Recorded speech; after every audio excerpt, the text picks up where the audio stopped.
go.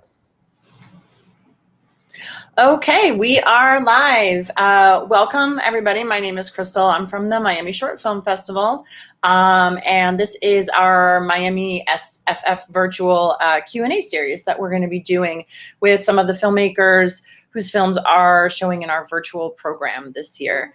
So today we will be speaking with Phil Chernyak. He is the director of You'll Make It in Florida. So if you want to go ahead and say hi to everyone. Hello. Hi. Good to see you. Good to be here. Thanks for having me. Great. So for everyone at home or wherever you are watching, we're going to pop on the trailer. So if you haven't had a chance to watch the film yet, you'll get a little sneak peek right now. So give us just a second.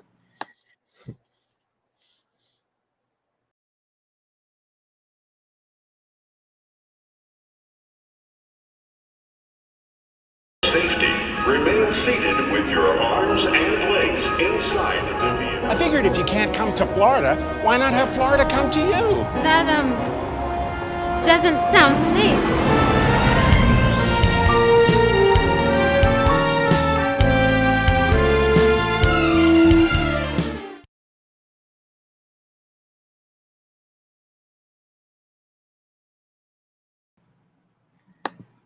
All right. So why don't you tell us a little bit about what inspired you to make this film about Florida? Florida. Well, being a longtime resident of Florida, I haven't really lived there since I graduated college, in 2003, or sorry, 2007.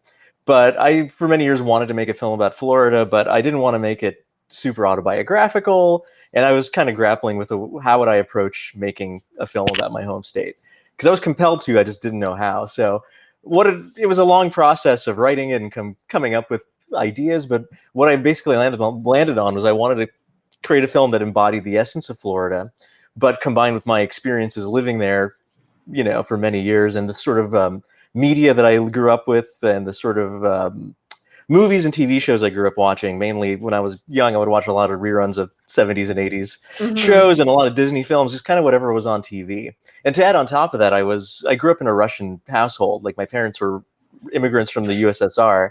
So I felt very much like an outsider in the United States. So a lot of my learning about about American culture came from watching TV and Disney movies. So I feel like all of that had maybe more of an impact than it would if I grew up in like an American family. So I was particularly taken with, late night bumpers, like after school specials, commercials. These all kind of things were all swirling around my brain. And then as I was writing this film, I wanted to embody the sort of optimistic spirit of them, but then give it obviously a sense of humor and a satirical edge. And kind of, it's a love-hate letter to Florida, I would say, because, as we know, Florida is a complicated state. Not having lived there for a while, I can sort of I have more of an appreciation for it. But I thought it was important for me to kind of. I think a lot of stuff that comes out about Florida these days is overly pessimistic. I mean, it's fine. I mean, I feel like it's maybe a low-hanging fruit in a way to joke about, and I thought maybe the way to satirize Florida, instead of like going down like the Florida Man route, was to treat it as like this idyllic wonderland. It was like this perfect place where nothing can go wrong. So I thought that was the way to approach it. So as far as like the meaning of it is just it's a personal kind of love letter based on my experiences of growing up there, both in the scenery and this kind of stuff that I was consuming at the time. Yeah, it definitely has kind of feels very nostalgic from the way that it's shot. Feels like a 70s, 80s kind of like TV show. But yeah, that's fantastic. So what was one of the biggest challenges in making the film?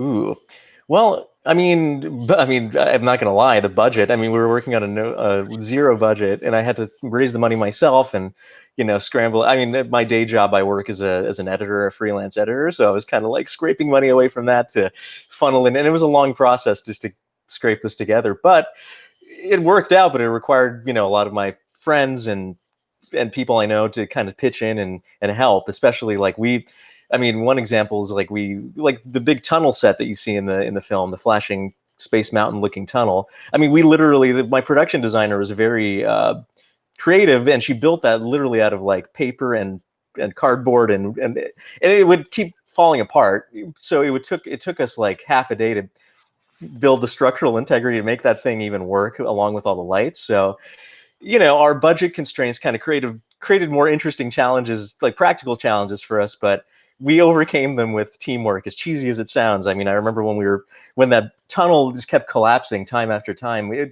took the entire crew that day. There was like 20 people on set. It was like an Amish barn raising. Like, we all pitched in and we got this thing up, and that's just one example of how budgetary challenges created like larger practical challenges. So So since you mentioned the budgetary challenges, how did you get around that with like some of the special effects in the film? well, I mean, I guess by design, I wanted the special effects to feel lo-fi and analog. There's nothing. I mean, that's just who I am. I'm not one to make very flashy CGI laden kind of films. So, we use miniatures, which we built. As you see throughout the film, the ship that they ride in is often portrayed in miniature, and again, that's by design, but also a practical thing, because I thought, this thing would cost no money to build. We could sort of film different sorts of shots with it that would make the film move, and then I guess like we would all the special effects I did on my own in post.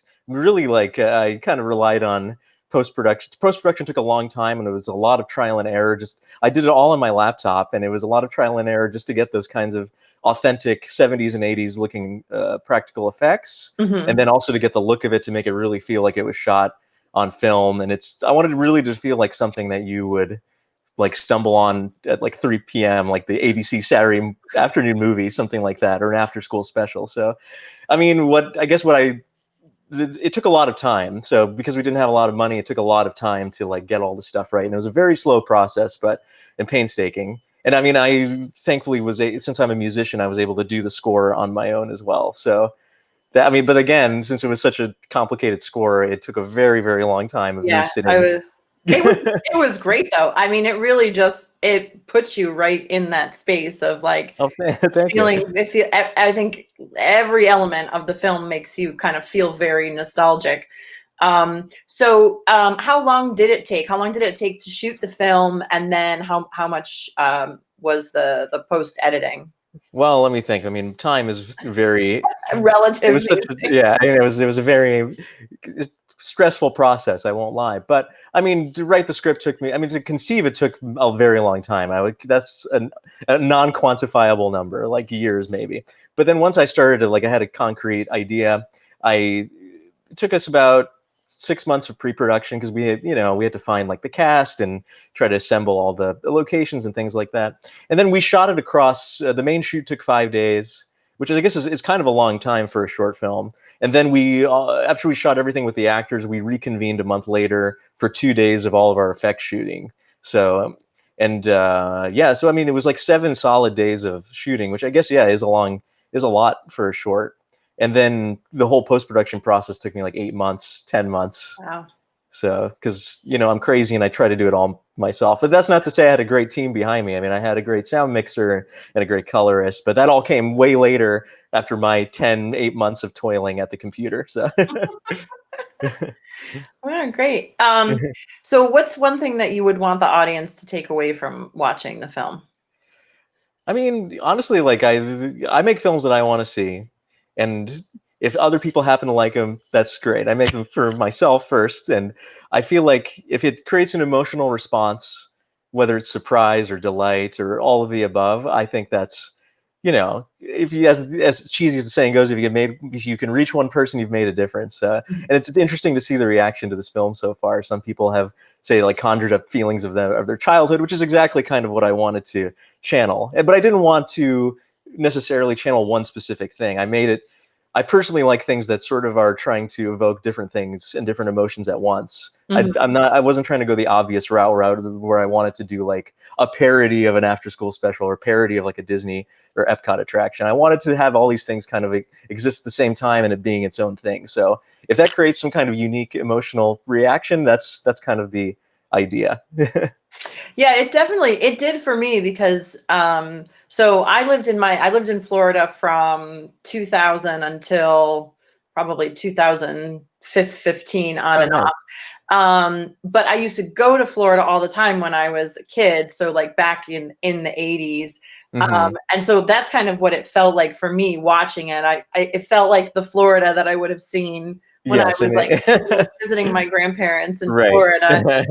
So where did you shoot? You shot on location? We did well. So I mean, most of the stuff that that involved the actors, we all shot that in Brooklyn because that's where I was living at the time. Okay. Um, but all the Florida footage, and a lot of people think it's stock footage, but really, this is all stuff that I went with a camera and I shot it all in my hometown. I mean, I visit my home. I grew up in Sarasota, Okay. almost for many years, and I lived in Orlando for a few years too. So.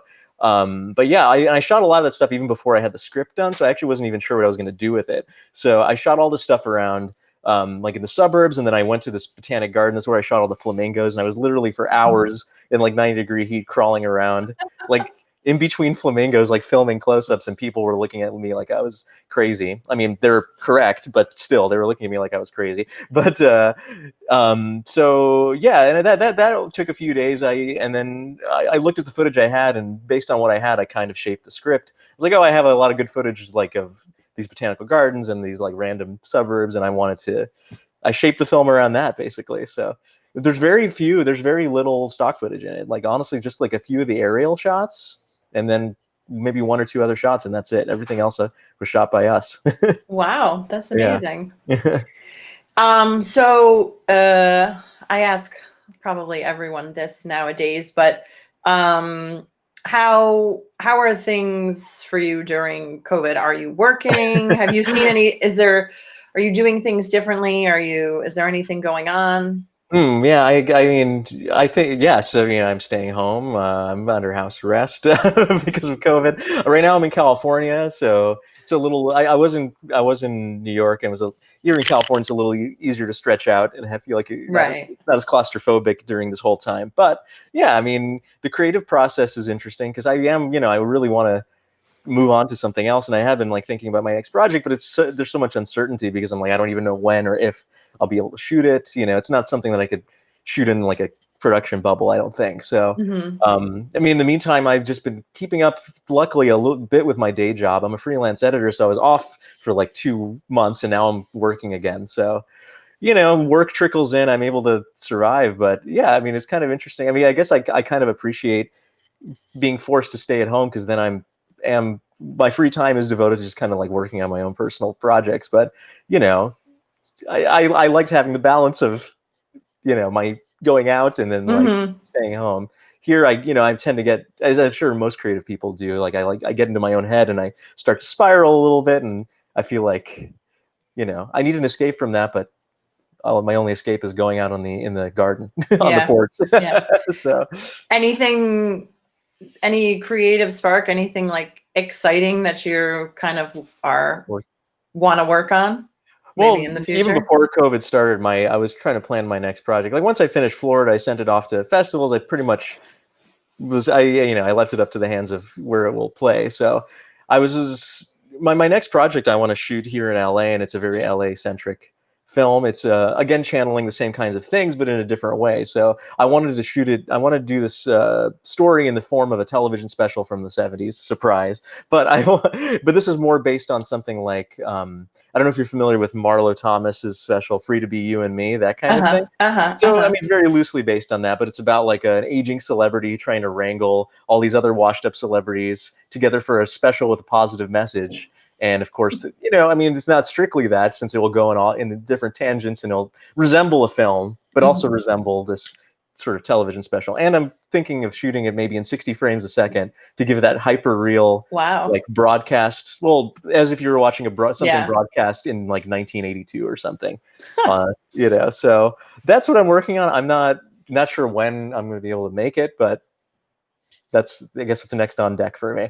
Awesome. Sounds Yeah, very cool. We're looking forward musical, to it'll be it. musical as well. I mean, because I can't Awesome. help myself.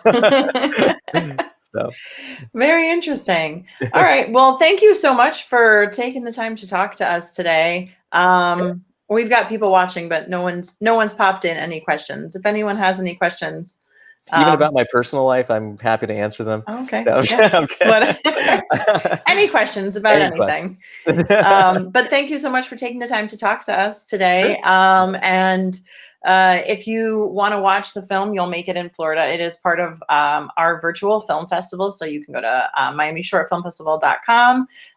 We have passes. You can rent just the individual film, and everything is streaming now through November 15th. So thank you again, Phil. Thank Thanks you. for talking to us, and we'll Thank you, see you everybody. soon. Bye. Bye.